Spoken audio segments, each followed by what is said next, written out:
good little mix-up, or do you think it's going to be some kind of like Reno or Cthulhu deck? Zoo is the strongest variation of Mm, Warlock right now.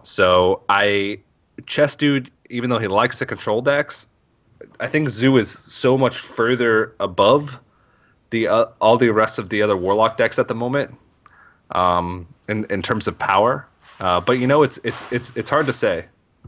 Well, okay. Do you think there's a chance it's handlock? I heard some rumblings about this, and some people were saying they thought handlock was actually in a really good spot over the first day or two, and I even like played against it. I had somebody who's mountain giant me on 4 the other day, and I was like, well, it's been a while, Warlock, Hmm. since we've seen that, but.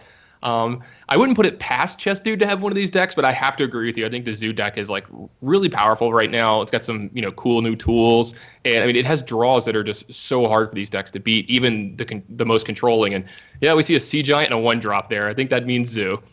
Yep. And Possessed Villager is a really good one drop. It's sort of one of those one drops similar to Argent Squire where it guarantees something's going to stick around. It also synergizes well with Knife Juggler. It synergizes well with the new Darkshire Councilman, which Hmm. is the 1/5 that whenever you summon a minion, it gains +1 attack, which includes when you summon a minion from like Imp Gang Boss, an Imp, or from Possessed Villager when it dies and the Shadow Beast comes out. That counts. So got a lot of synergy with the deck, and I definitely think it's a strong card, and it's a card that I think a lot of people underestimated when they were doing their whole predict what cards are going to be great Hmm. type dealios. Oh, I'm definitely guilty of that as well. And I'm a big Zoo player. Like Zoo's been one of my favorite decks, if not my favorite deck of all time in Hearthstone. And I'm super excited to see more people playing Argent Squire and give it the respect it needs. Because I was always a fan of Argent Squire and Zoo because you have like the most pump effects of any deck. Mhm. And I mean, Argent Squire with any kind of pump effect, I mean, it's just one of the best cards in the game to use something like Power Overwhelming or whatever one. If you don't have something like a Death Rattle minion that leaves behind another body. Yeah. Also, there's just no good one drops Mhm. nowadays. There's not even many good two drops. Oh, you don't like So Leopardome anymore? yeah, Leopard Gnome's not that good. Shamans are still like the that's why shamans are so strong right now because they're Mhm. the class that has the strongest one drop and the strongest two drop currently in the game. Maybe with an exception for Mana Worm over Tunnel Trog, but Tunnel Trog Totem Golem is such a strong combination that a lot of these classes that lose when they lose board have to be playing these one drops like Argent Squire in order to sort of improve their matchups against Shaman, and it also punishes decks that can't play one drops and don't have good two drops to play because they can't deal with an Argent Squire. So that sucker's going to get in 6 damage to the face before it goes down. And so we see Pacoima actually do one of my favorite plays here from the control decks, just turn 2 Doomsayer, try to, take the tempo away from you. But we see Chessdude has a way around this if he wants to, but he has to use one of his premier cards in this matchup and one of the premier cards in the deck. He has to use a Power Overwhelming if he wants to do this here. And it's going to be allow him to trade into the Doomsayer, and he still gets to develop a little bit with the Possessed Villager this turn. Hmm. But I got to feel like he wanted to get the Brain into play if possible this turn. But this is a pretty good consolation prize. Yeah, I said it earlier. You sort of have to do as Hmm. much as possible to protect your board as Zoo. As soon as you lose board, you're effectively losing the game. They don't Yep. have many comeback mechanics now. I mean, they never really did in the past, but now since their minions aren't as strong by themselves, they don't have comeback mechanics. Without implosion, it makes it so it's really hard for the deck to come back on a board that it loses. And what is the Forbidden Ritual is a great card, Mhm. but Forbidden Ritual can't hit your opponent's minions for 4 when it Yeah. summons 4. So It's also this is I think the matchup that punishes Forbidden Ritual the most. This is one of the decks that has the most sweepers in it and the most mhm. life gain. So this is kind of the matchup Pacoima is looking for when he queues up this kind of deck. He wants one of these aggro decks, and this is one of the draws where he can help keep up with it. We saw him get kind of run over in game one by the early start from Chessdude, but he's got a lot more tools to deal with that stuff in this game. He's going to go ahead and take care of this Dire Wolf Alpha, leaving behind just a 1/1 here. Yeah. And this is kind of a big deal against the Zoo deck going into turn 4, or just pretty much any turn when they have 4 mana, is keeping them to 1 minion. You want to try to limit the impact of Defender of Argus as much as possible. Hmm. So Chessdude's sort of in a tougher spot here. You don't really want to play Brand to just get... Brand is effectively like Battlecry, deal 2 damage. Because you're just getting value out of Abusive Sergeant. I wouldn't be surprised if Chessdude decides to tap here, because he needs to increase his options for the next couple of turns. You can't just keep throwing stuff out there to die. Eventually, he needs to draw into something big that's going to stick on the board, hopefully, to allow him to push in more damage. So he might feel like he needs to just sort of get stuff out there now and make the turns awkward for Pacoima, but making turns awkward for this Death Rattle Paladin really doesn't make their job much harder. It just makes that turn a little bit annoying. Eventually, it doesn't ruin their win condition too much. Yeah, and I was going to say, he may go with the Defender of Argus here because the fact that if he taps here, that means he's just going to probably play Abusive Sergeant, attack for 3, and pass. And that's not a very strong play. Gets swept up by Consecration and a lot of other things. And he's already used so many of the 1-drops out of his deck that he's very unlikely to tap into another one and do a whole bunch, where his tap next turn can be way more effective. Because he'll have 5 mana, he'll tap down to 3, and he could draw a 1 or 2-drop to pair with his Abusive Sergeant now. So Chessdude kind of favoring curving out here a little bit more than, just making any other play here. And it's not the prettiest play in the world, but he's just hoping he gets the job done. Yeah. And not sure if it's going to. Look at, even if he draws something big, it's look at all this removal. Not even removal, but it's effectively removal from Pacoima. No matter what Chessdude plays, if it has like over 3 attack, it's getting brought down to 1. Oh, I'm a big fan of Aldar Peacekeeper right now. I think that card is like one of the better cards in the meta right now. It's so good against pretty much every deck besides like Freeze Mage. And let's not even get started how good it is against Shaman. They play their 7/7 for 4 mana, and then you get to play an Aldar Peacekeeper behind that. And then it usually trades for something else as well. I actually love that card right now. Yeah. Gonna get some value off this Brain here. Gonna get to use this Abusive Sergeant to kind of trade up a little bit here. It's gonna leave behind a body. But, Chessdude is doing what he needs to do. He's taking the board away from Pacoima and trying to hold on to it. It's what his deck has to do.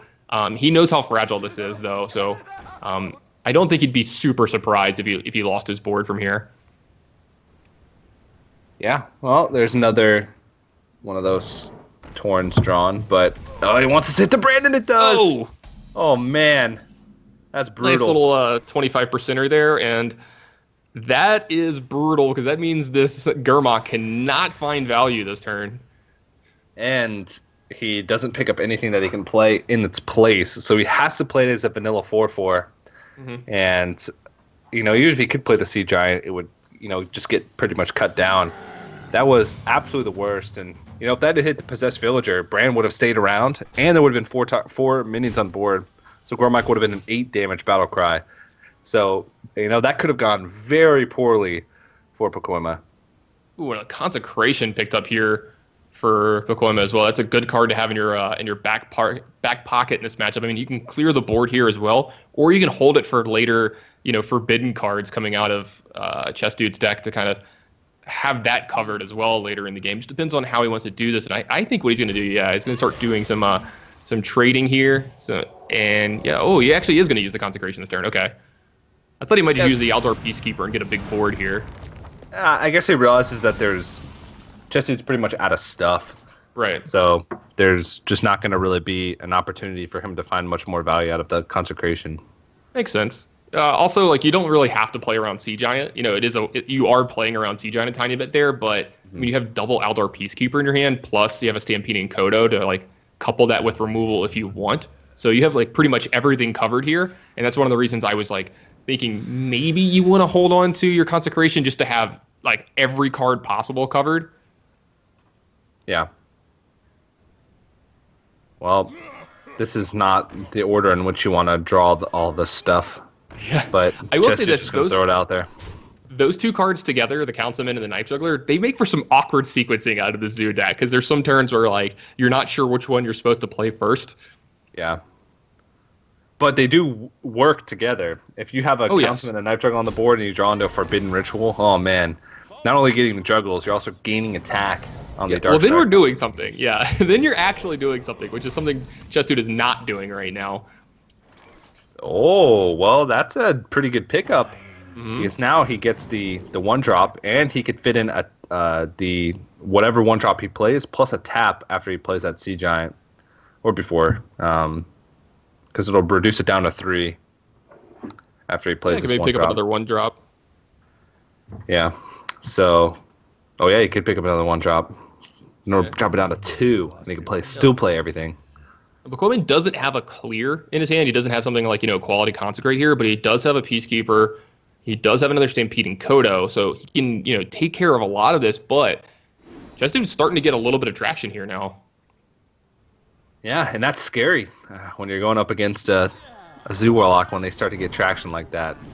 We'll have to see if Pacoima can draw into the answers that he needs. One more board sweep, and this game could be all but over. But this board isn't that powerful from Chessdude yet. He does have a Sea Giant, which looks powerful from him, but it is just going to get cut down by the Aldor Peacekeeper. And we'll see what else that Pacoima can do to deal with it. Because Stampeding Kodo is also a big body to go up against this board. And the Solemn Vigil comes into his hand. This is one of the cards I kind of like in this deck. You get a lot of value off of it. There's a lot of turns where you get to actually just play this for free. Not to mention, if you ever have a Doomsayer go off, this card is just pure value. Yeah, and this is actually a full board clear, plus he can Solemn Vigil for free. So he clears this, and then he can Aldor Peacekeeper, the Sea Giant, and Stampeding Kodo. And then all of a sudden, Solemn Vigil is free. Is this a good turn, TJ? Yeah, I don't know. Clearing the whole board, developing 2 minions of your own, and drawing 2 cards. Yeah.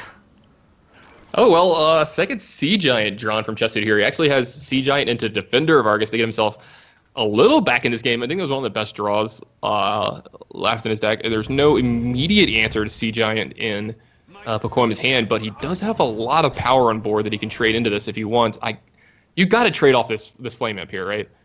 Yeah, well, I think you traded into the 2-1 just to make the trades awkward for... Mm-hmm.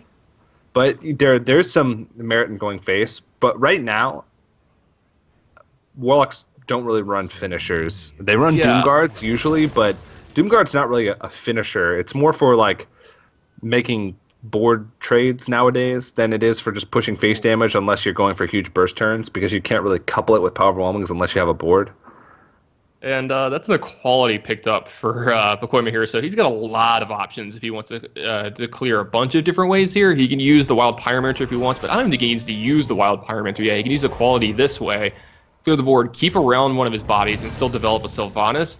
This feels like this is going to be insurmountable here for Chessdude. Yeah.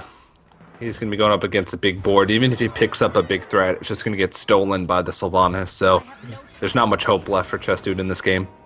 TJ, look, it is Zombie Chow with no drawback. Why are we not all playing this card?